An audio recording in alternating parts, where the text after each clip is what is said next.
वर्तमान में भारत में आईपीओ बाजार फल फूल रहा है।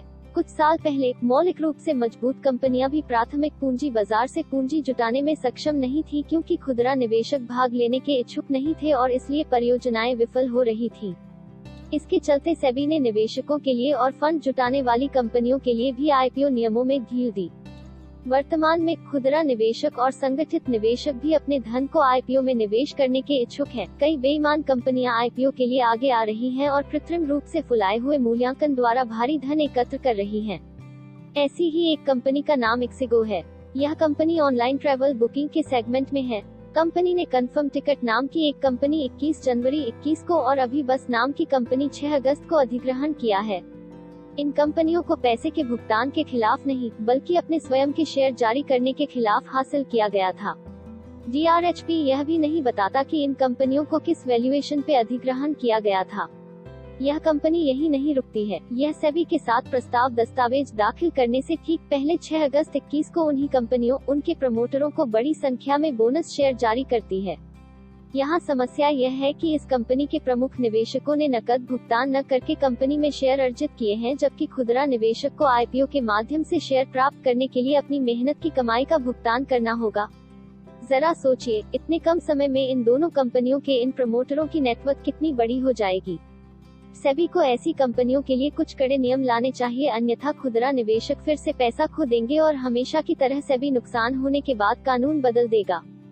हो सकता है कि इस कंपनी ने कानून के अनुसार अपने मूल्यांकन को बढ़ा दिया हो, लेकिन इस बढ़े हुए मूल्यांकन को प्राप्त करने की नैतिक प्रक्रिया के संबंध में कुछ समस्या है। क्यों इस कंपनी को पूंजी बाजार का दोहन करने की जल्दी है? यह स्पष्ट है कि चूंकि इक्सिगो के पास आईपीओ लॉन्च करने के लिए अपना स्वयं का मूल्यांकन मूल्य नहीं है, इसलिए इन दोनों कंपनियों के वैल्यूएशन के भरोसे आईपीओ लाना पड़ रहा है, जो एक अच्छा कॉर्पोरेट प्रशासन नहीं है। एक और विसंगति यह है कि संस्थापक कंपनी के प्रमोटर के रूप में नामित नहीं होना चाहते हैं।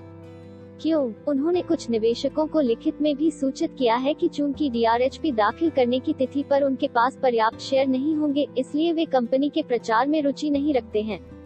मुझे बताओ कि संस्थापक अपनी ही कंपनी के प्रमोटर बनने से क्यों भाग रहे हैं? कहीं न कहीं कुछ गड़बड़ है। इस आईपीओ के साथ बहुत प्रसिद्ध एजेंसियों और सलाहकारों की भागीदारी के बावजूद वे इस पहलू की जांच क्यों नहीं कर पाए? बड़े समय के निवेशकों के पास तथ्यों और आंकड़ों को गढ़ने और गलत तरीके से पेश करने के लिए बहुत पैसा और इन हाउस विशेषज्ञता उपलब्ध है, और इस वजह से खुदरा निवेशक हमेशा पैसा खो देता है। हम आग्रह करते हैं कि सेबी को आईपीओ के कानूनों को लाना चाहिए या उनकी समीक्षा करनी चाहिए। I am Shailendra Dwivedi, corporate law advisers. जैसा हम देख रहे हैं, वर्तमान में आईपीओ बाजार अच्छा कर रहा है। कई कंपनियां इस बाजार के माध्यम से सही या गलत मूल्यांकन के साथ धन जुटा रही हैं। नए व्यवसाय मॉडल हैं जो लॉन्च किए जा रहे हैं, जो तकनीकी आधारित हैं। टेक आधारित कंपनियों में जोमेटो, पॉलिसी बाजार आदि कंपनियां शामिल हैं। ऐसे ही एक कंपनी है इक्सिगो। यह कंपनी भारी मूल्यांकन के साथ बाजार में आ रही है, जो हाल के अधिग्रहणों पर आधारित है। जैसे कि इन कंपनियों को केवल आईपीओ के लिए अधिकृत किया गया है। इस तरह के अधिग्रहण के लिए कोई नकद लेन देन नहीं था, और इसके अलावा आईपीओ कागजात दाखिल करने से ठीक पहले बड़ी मात्रा में बोनस शेयर भी जारी किए गए थे। बाजार में एक नया चलन भी आ रहा है, जो प्रमोटर रहित कंपनियां हैं। इस कंपनी में संस्थापक होने के बावजूद कोई प्रवर्तक नहीं है। संस्थापक प्रवर्तक बनने से क्यों भाग रहे हैं? ऐसी कंपनियों को आईपीओ बाजार में प्रवेश करने से हतोत्साहित किया जाना चाहिए। सेबी को इन कंपनियों के लिए सुधारात्मक कार्रवाई करनी चाहिए। खुदरा निवेश DRHP को नहीं पढ़ सकते, इसलिए वे अंततः ठगे जाते हैं। इस कॉर्पोरेट प्रशासन और नैतिक कॉर्पोरेट प्रथाओं का मामला है। कई खुदरा निवेशकों की गाढ़ी कमाई और को बचाया जा सकता है यदि सेबी इस संबंध में मार्गदर्शन या नियम लेकर आता है।